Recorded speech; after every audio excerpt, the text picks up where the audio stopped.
Oke, assalamualaikum warahmatullahi wabarakatuh. Waalaikumsalam warahmatullahi wabarakatuh. Salam sejahtera bagi kita semua, dan hari ini kita kembali lagi ke mata kuliah perencanaan pabrik. Ya. Kita langsung ke presentasi ya. Cari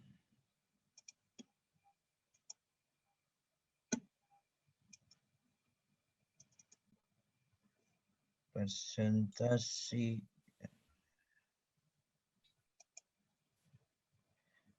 Kemarin kita sudah belajar bagaimana kita melakukan ini ya, melakukan riset.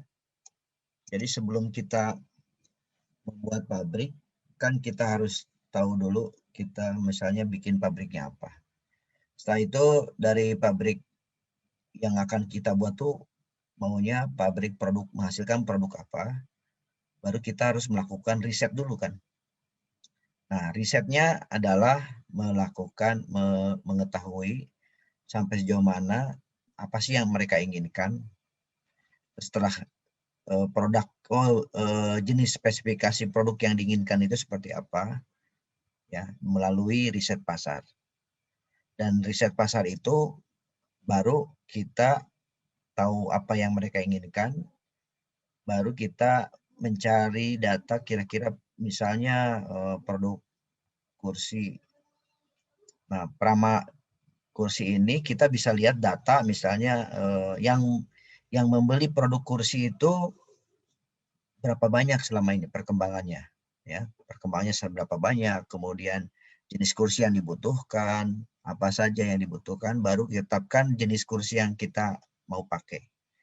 Namun dari situ berapa jumlahnya itu sebenarnya dengan melakukan peramalan itu bisa tahu kira-kira target market kita mau ambil pasar berapa persen atau market share. Halo? Ya gimana?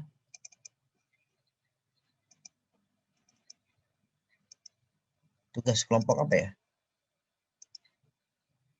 Oh, saya lagi ngajar dulu. Gimana nanti di WA ya? Oke, yuk.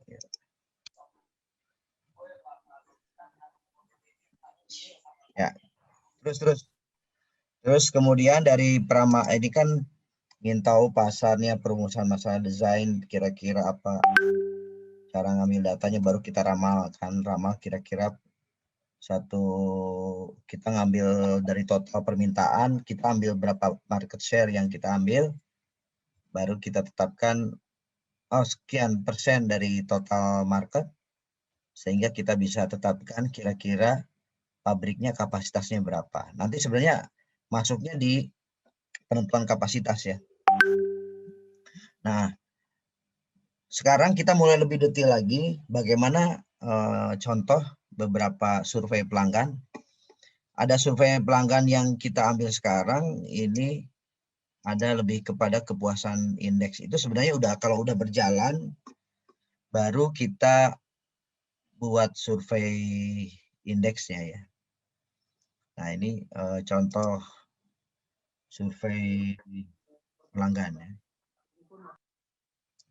Jadi kalau tadi jadi beda, survei riset yang tadi di atas itu adalah dalam rangka untuk mengetahui produk apa yang diinginkan. Nah, sekarang setelah ini produk jadi, baru kita lakukan kepuasan pelanggan.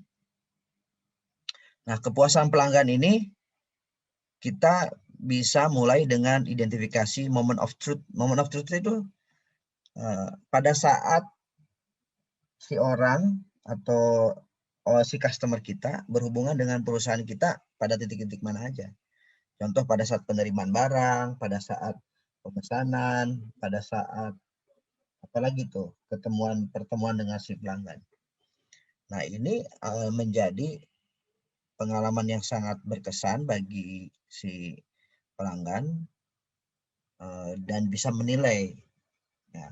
Kalau menghasilkan produk mungkin pertemuannya pada saat memesan atau kemudian macam-macam si customer langsung atau customer distributor.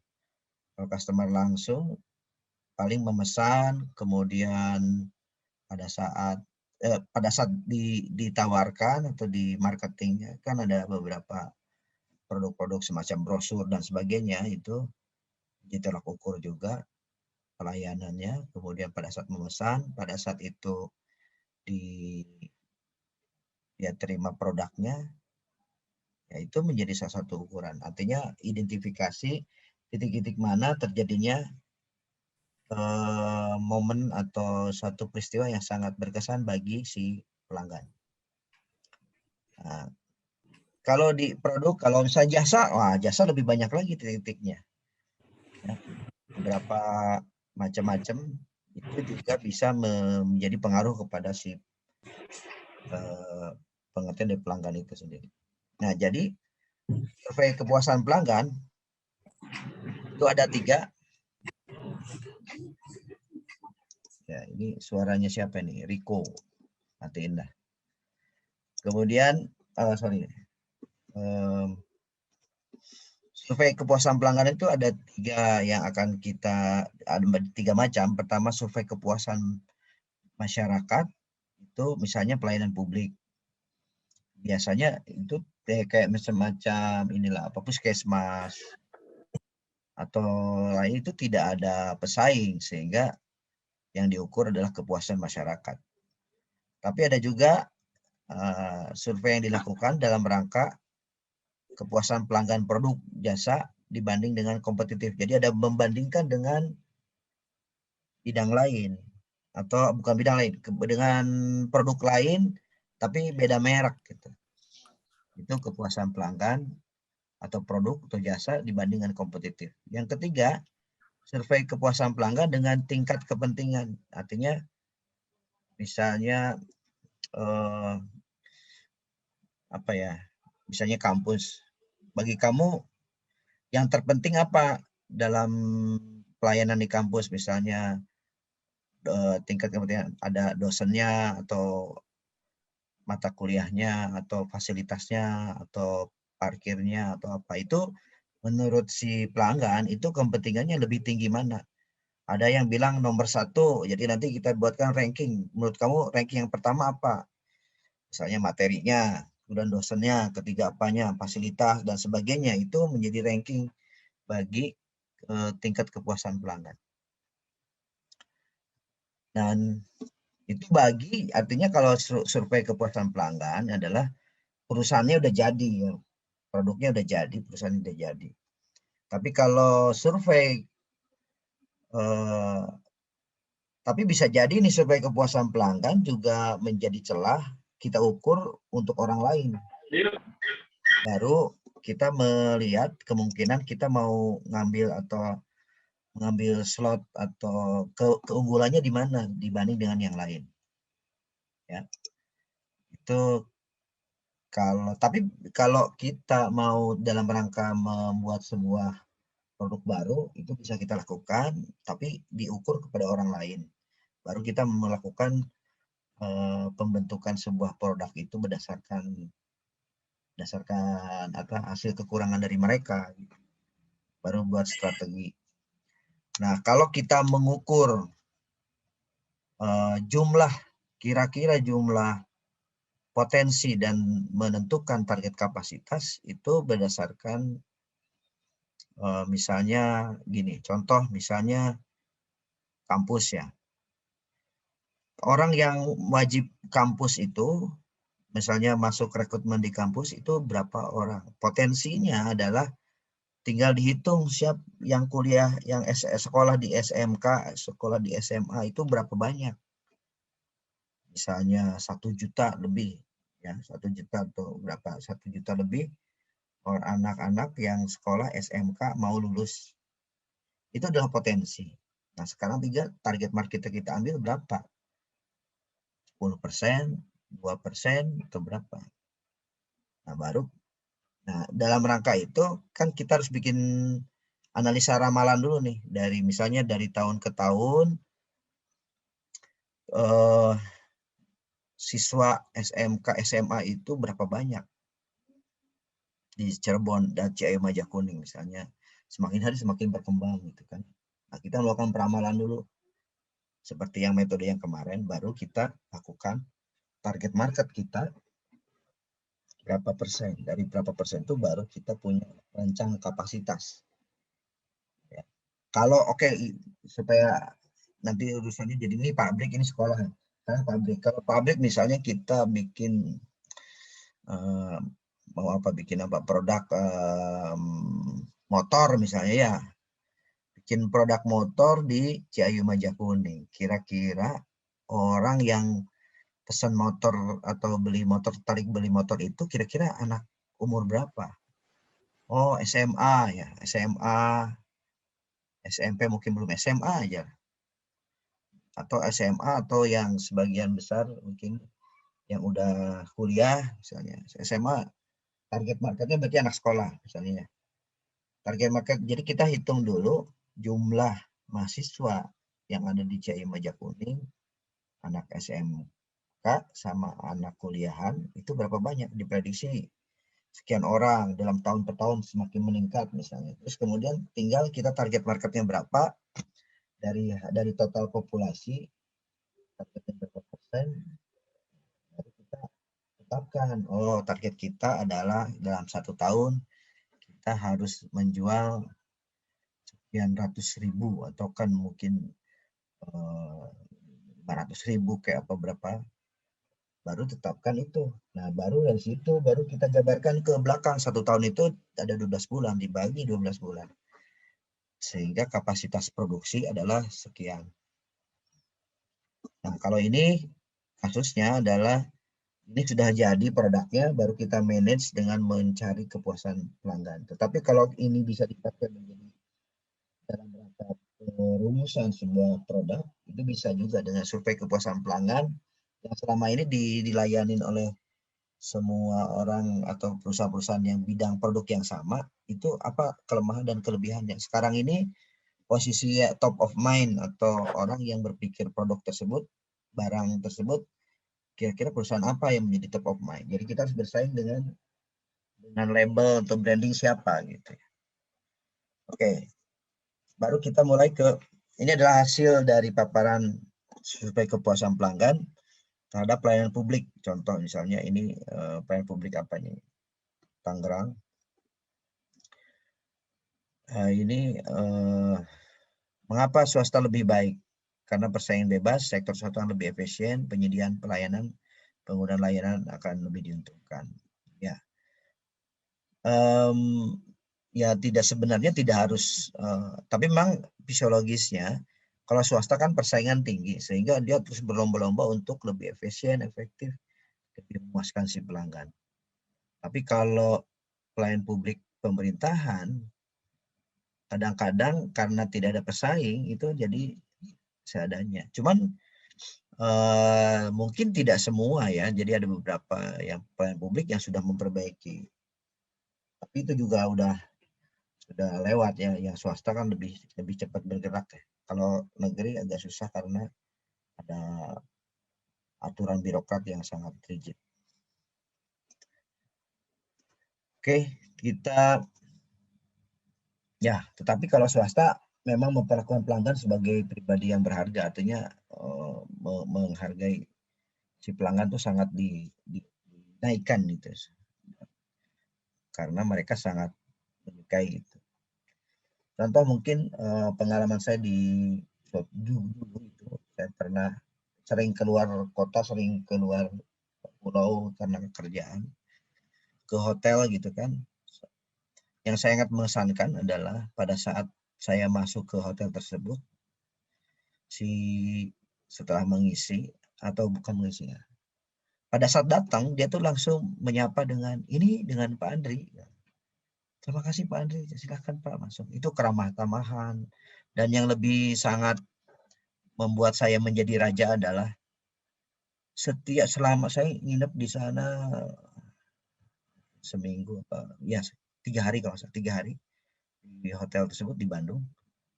Itu semua karyawan pada saat melayani itu menyebutkan nama saya sendiri, Pak Andri gitu. Jadi kayak akrab gitu, kok pada tahu ya nama saya Andri gitu. Itu sangat mengesankan. Pada saat saya masuk ke ruangan, ruangan yang sudah dipesan itu di kasur saya, di tempat tidur saya ada surat di situ. Selamat datang Bapak Andri gitu. Wah, itu sangat luar biasa. Jadi betul-betul menjadi servis satu perusahaan kepada kita. Kalau produk gimana ya? Mungkin produk bisa ada strategi-strategi lain sehingga orang itu merasa diangkat. Mengapa pelayan publik bermasalah? Ini karena sifat monopolistik, tidak ada keterkaitan antar jumlah pelanggan dengan eksistensi organisasi. Ya, ini karena ya karena ada, apalagi pegawai negeri kan, mau bagus apa enggak kerja gaji tetap segitu-gitu aja, itu jadi masalah.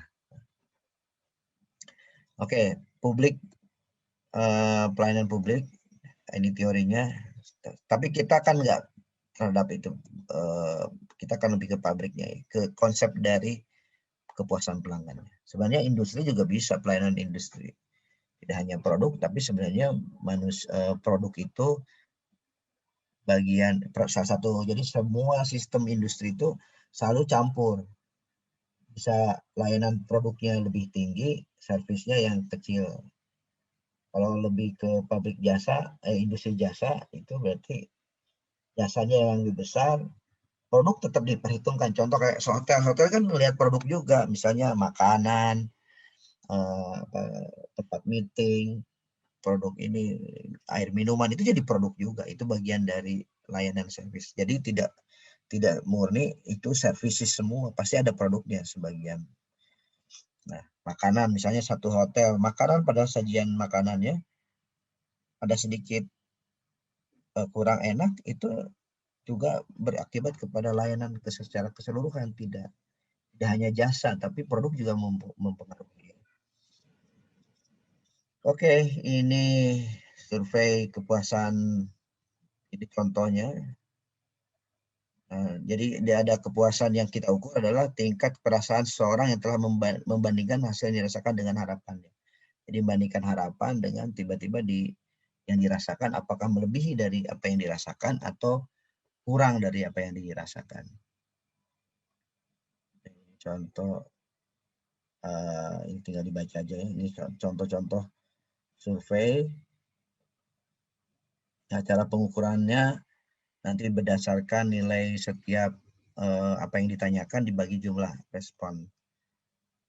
Contoh ini bikin kepuasan pelanggannya, ada beberapa grade-grade ya.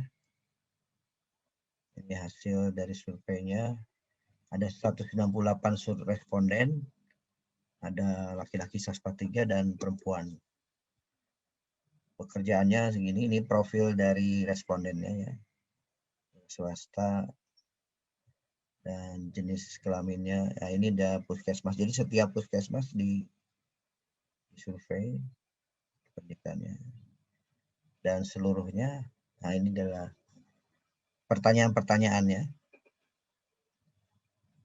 Ini apa? Kata anak. Oh, jenis-jenis layanannya yang dilayani. Nah, baru kita indeks. Jadi hasil surveinya mengatakan persyaratan itu, hasil survei bernilai nilai indeksnya rata-rata sebesar 3,7 dari nilai 4. Prosedur 2,9, 2,8 ya, dan seterusnya. Kalau kita rata-ratakan nilai indeks kepuasan 2,90. Dengan konvensi indeks kepuasan pelanggan 72,53%. Nah, kira-kira itu ada survei. Jadi kita bisa bertanya apa saja di sini, nanti tinggal indeksnya berapa. Saya temu juga sama.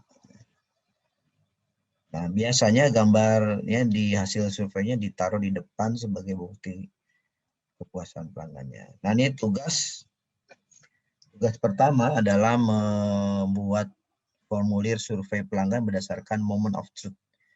Jadi moment of truth itu berarti pertanyaan-pertanyaan yang tadi. Nah, ini nih, kira-kira moment of truth-nya apa aja nih pada saat pertemuan, bagaimana pertanyaannya. Ya, tugas. Tugas yang ini adalah tugas 1 untuk perencanaan pabrik, membuat formulir survei pelanggan berdasarkan moment of truth. Kirim ke saya, ke Aher sama Miharja. Kemudian ini apa ya, tentang pentingnya faktor-faktor kepuasan pelanggan untuk kursi santai rumah pekarangan. Nah, tinggal ibaratnya kita punya tuh, kita mau bikin, misalnya kita punya industri kursi santai rumah di pekarangan, kita bikin surveinya. Untuk mengenai teknik lebih dalam, silakan cari di YouTube banyak, di Google, tinggal silakan dibuat lebih atraktif. Tapi bendanya atau produk yang akan kita survei adalah produk yang kita kaji adalah tentang kursi santai rumah pekarangan. Berarti kita mencari pendapat dari para pengguna-pengguna kursi santai rumah. Oke. Dan karena ini kita lanjut aja, ini pertemuan 4, jadi kita hilangkan. Jadi masih pertemuan jadi pada dasarnya elemen-elemen dasar perancangan pabrik ini ada beberapa elemen-elemennya. Pertama adalah kekuatan pemilikan modal. Jadi sebelum kita membuat rencana pabrik, kira-kira tahu dulu itu si pemilik modal duitnya ada berapa, kekuatan modalnya punya berapa. Kalau misalnya standar UKM ya kita bikin rancangan industri UKM. Kalau menengah berarti harus ya menengah ya. Ukuran yang besar berarti kan harus besar lagi. Tergantung kira-kira tadi kan ada misalnya target market kita berapa, pasar kita berapa persen saja kita ambil, ada 1%, 2%, atau lebih kecil 0,001% bisa aja. Tapi ya tergantung tadi pemilikan modal. Baru setelah itu kita rancang produk berdasarkan survei-survei itu, baru merencanakan volume tadi ya, berapa volume yang dibutuhkan, sehingga menghasilkan kapasitas produksi yang akan kita rancang pabriknya berapa. Baru kita analisa buat atau beli, ya, artinya produk itu kan ada pretelan. Nanti kita akan belajar di tata letak pabrik ya. Nah, sekarang mungkin lebih ke nanti tahapannya sepintas ya, supaya nanti nyambung dengan tata letak pabrik. Nah, konsentrasi perencanaan pabrik mungkin lebih kepada ujungnya kita harus mampu bisa buat bisnis plan atau merencanakan usaha industri pabrik. Jadi lebih ke analisa keuangan dan perencanaan keuangan ke depan. Proposal kita harus mampu dari pekerja atau dari mata kuliah ini menghasilkan suatu proposal industri. Ya. Kemudian analisa buat beli, size dari pabriknya, ukuran pabriknya, nanti diperdalam lagi di tata letak pabrik. Ini kan cuma sepintas, jadi ini runutan yang secara umum, nanti yang lebih dalamnya ada di yang dalam terhadap tata letak pabriknya dari tata letak pabrik di PLO atau tata letak pabrik ya, mata kuliah itu. Kalau ini kan lebih umum ya.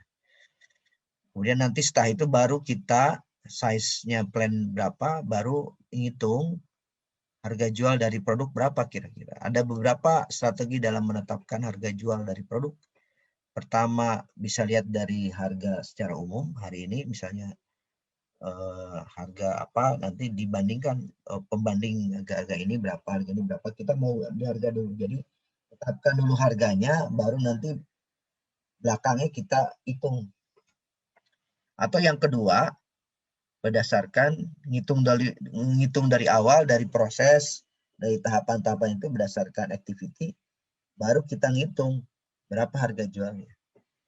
Jadi ada dua pilihan dalam menetapkan harga, ada tetapkan dulu harganya, baru tarik ke belakang, atau dari belakang sampai mulai bertahap sesuai dengan pembiayaan, baru menetapkan kira-kira biaya berapa harga jualnya.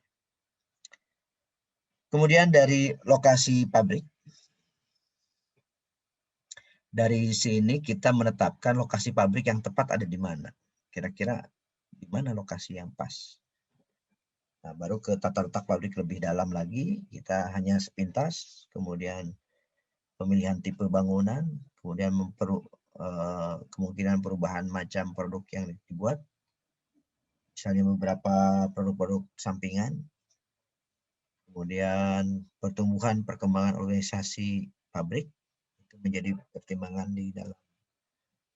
Nah, ini adalah tahapan kekuatan pemilikan modal. Jadi modal kapital yang diperlukan, terutama keadaan pengadaan dari peralatan fasilitas produksi juga menjadi satu hal yang harus kita pertimbangkan. Modal kapital yang diperlukan untuk pelaksanaan operasi. Jadi ada dua modal. Pertama adalah modal investasi, pembelian bangunan, alat, produksi, dan lain sebagainya. Itu investasi bentuknya, termasuk kantor dan sebagainya, adalah pada saat awal mula itu untuk membuat pengadaan fasilitas produksi. Yang kedua adalah modal dalam arti kata kita harus melakukan operasional, contoh pembiayaan bensin, pembiayaan beli bahan baku, beli bayar gaji, dan sebagainya, itu operating cost. Bahan baku, labor cost, overhead cost, contoh listrik, dan sebagainya, itu namanya modal kerja. Kemudian baru ada tambahan modal lagi kalau kita melakukan perluasan. Jadi ada cadangan dana. Nah, kira-kira kuatnya berapa sih pemilik modal? Makanya dalam pertama kita bikin bisnis plan, kalau kita bikin anggaran mulai sebelum kita mulai perencanaan berapa butuh biaya modalnya, kita harus hitung dulu kira-kira butuh. Di misalnya kantor ini berapa beli alat, dipretelin dulu tuh, misalnya kita butuh instalasi listrik, butuh mejanya berapa, kursinya berapa, dan lain sebagainya. Sampai kalau di pabrik berarti peralatan mesinnya, konveyornya, truk, dan sebagainya. Kalau di logistik ya, itu lengkap, itu berapa butuh modal biaya investasi. Dan kira-kira kita bisa hitung berapa jumlah operating cost kalau memproduksi satu harinya 200 piece, 200 kursi misalnya ya. Ini kursi ya. Kursi kita butuh, akhirnya kita butuh ngitung berapa bahan baku, berapa jumlah tenaga kerja. Itu harus keluar biaya kan selama berapa bulan sehingga dapat uang lagi kita. Itu kapan? Itu modal kerjanya berapa? Nanti saya ajarin. Oke, kita langsung ke kilas tentang perancangan. Nah, kalau perancangan produk, pertama kita harus melihat secara aspek fungsi. Fungsinya untuk apa sih? Untuk misalnya kursi untuk tempat duduk. Nah, baru kita mencari, mengetahui. Muhammad, tolong jangan dimainin itu garis-garisnya. Nah, tolong dihapus tuh. Ya, ini jangan dimain-mainin, ini lagi presentasi ya.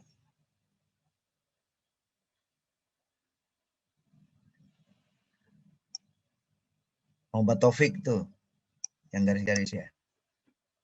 Oke. Terus kemudian aspek, udah nggak usah udah jangan dimain-mainin itu. Oke, terus kemudian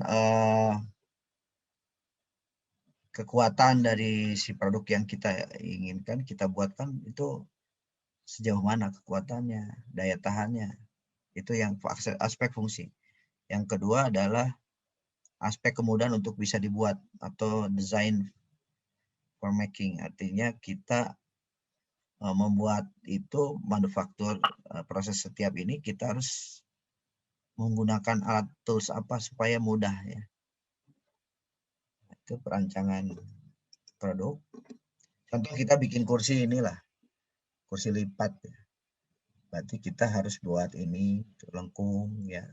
Kemudian ada tempat ininya, ada sandarannya, kemudian ada ini kan ada skrupnya berapa, ya tangannya berapa. Ini kan harus dihitung tuh, harus dibuat, direncanakan, dipretelin ya. Nanti di dalam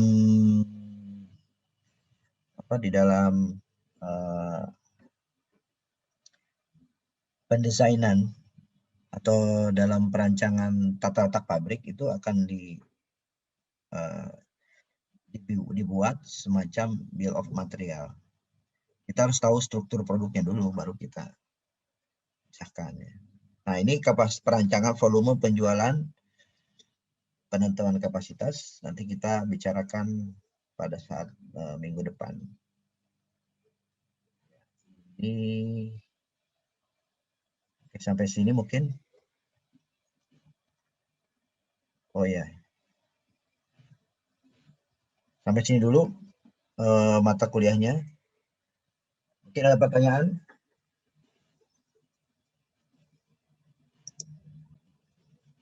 Ada pertanyaan? Pak. Ya. Saya tugas yang kemarin sarang ngirim email Pak, ke email yang Somami Harjanya Pak. Gimana tuh? Ya kirim lagi ke Ahers ya. Iya Pak, udah saya kirim ulang tadi Pak. Pas baru pas ngasih tugas ulang sih Pak. Oke, ya udah. Nanti saya periksa. Oke. Ada yang lain? Tanya tentang materi yang tadi? Pak, yang tugas yang baru itu gimana Pak? Nyari formulir kurang paham Pak maksudnya. Ya, kita buat formulir. Formulir tadi tentang kursi ya misalnya. Kita misalnya buat survei kepada customer kita yang sudah beli kursi misalnya ya. Nah, itu survei tentang kepuasan si pelanggan itu kita kan harus buat detailnya ya. Misalnya pertanyaannya apa aja tuh? Apakah Anda kapan membeli produk kursi taman misalnya, kursi santai, kapan dilaksanakan, kapan belinya, terus kemudian apakah Anda merasa bagaimana menurut Anda mengenai desainnya, kan ada pilihan tuh, satu puas, sangat puas, kayak gitu dah. Nah itu kan terus sampai detail kira-kira pertanyaannya apa aja. Nah, itu bisa menjadi satu formulir survei yang bisa kita buat untuk kita kirimkan kepada si pelanggan yang sudah beli. Ngerti nggak? Bikin formulir survei. Berarti harus survei beneran ya Pak? Enggak, ini aja formulirnya aja. Yang saya butuhkan formulirnya aja. Halo? Ngerti? Ya, paham Pak. Itu ya Pak. Jadi bikin formulirnya aja. Surveinya sih nggak usah. Formulir survei yang nanti kalian kan kalau misalnya ke depan kalau bikin tugas akhir gitu ataupun nanti penelitian ataupun nanti kamu kerja itu pasti dihadapkan pada satu, misalnya siapa tahu ditugaskan, kamu bikin survei. Nah, surveinya kan harus kita rancang tuh formulirnya kan sebelum turun ke bawah ke lapangan. Nah, itu kan harus dirancang bagaimana kita membuat survei pelanggan. Kalau belum jelas, silahkan cari di searching di YouTube atau di Google Form. Di Google itu banyak tentang bagaimana cara membuat detail formulirnya. Oke, ada yang lain? Tugasnya individu ya Pak? Nah, perencanaan pabrik tugasnya baru itu dulu, yang tugas pertama ya. Tugas pertama itu. Pak, perasaan tuh tugas per bab tuh yang kedua aja, Pak. Oh, kedua. Yang satu apa ya?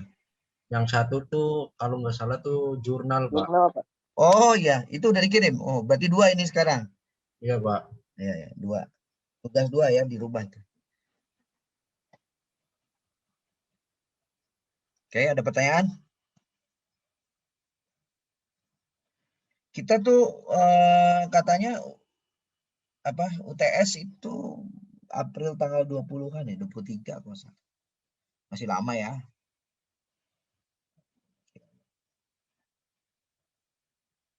Oke, ada pertanyaan?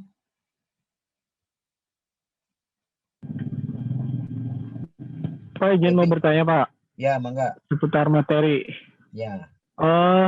Kan tadi tuh pas yang awal elemen dasar tuh Pak, kan dipikirkan modal terlebih dahulu ya. Nah misalkan kalau modal itu udah udah fix gitu, udah final segitu misalkan buat perancangan. Nah apabila udah jadi gitu, ada yang biaya tak terduga gitu Pak. Hmm. Nah itu dari mana gitu? Misalkan uangnya udah Siapkan. difixkan segitu gitu. Iya. Oh. Makasih Pak. Ya, ya oke.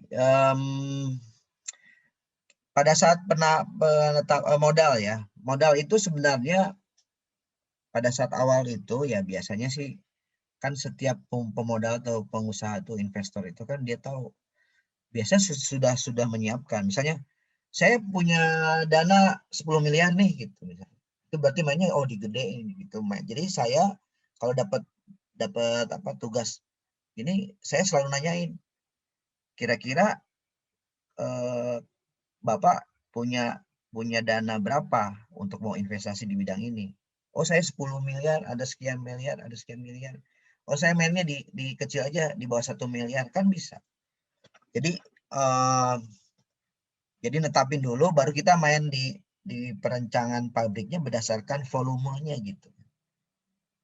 Kalau kita main di atas kan nggak mungkin volumenya kecil, harus besar juga kan. Nah, jadi nanti disesuaikan, Mbak. Yang kalau ternyata ada kekurangan, nah, misalnya punya 10 miliar, tapi kita rancang melebihi dari itu. Sebenarnya kita bisa mainkan, berarti volumenya dikurangin gitu kan, dimain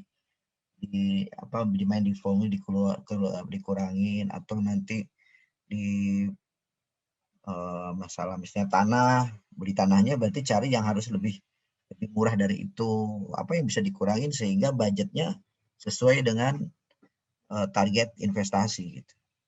Atau bahkan saya pernah misalnya beda dengan ada dua macam. Pertama tanya dulu, kalau misalnya tidak ada, ya saya biasanya kita yang nyari investor, kita buat dulu ideal kita tuh begini nih, sehingga butuh modal investasi sekian miliar. Nah, baru kita cari pemodalnya, Saya punya Bapak, saya punya sekian, misalnya 2M atau berapa, atau entah janganlah berapa ratus juta atau berapa kebutuhan 1 miliar, 200 300 nih dari investor ini sekian kan bisa didiriin satu perusahaan dengan investornya beda-beda kan yang punya dana. Dan jadi bisa itu ada beberapa alternatif. Kalau kekurangan bisa pinjam ke bank, ataupun nanti bisa kita mencari investor lain, menjual saham dari kita supaya dapat modal lagi ke perusahaan ini. Jadi kan bisa dimain dijual saham atau ke bank, atau kita hemat, jadi hemat penggunaan aset atau pembelian aset. Jadi macam-macam cara. Kalau kekurangan itu alternatifnya banyak ya, kita jual saham untuk kurang modal, atau kita mencari pinjaman ke bank dengan jaminan aset perusahaan supaya modalnya cukup, atau memang dari awal kita langsung turunkan beberapa. Paling gampang misalnya contoh adalah menurunkan kapasitas yang akan diproduksi sehingga mengurangi investasi, minimal working capital atau modal kerjanya diturunin. Kalau enggak sih modal investasinya diturunin. Misalnya kita mau buat cabang 10, karena kurang dikurangi jadi 5 cabang gitu. Oke gitu. Tadi pertanyaannya dari siapa ya? Kalau siapa nih? Oke, ada pertanyaan?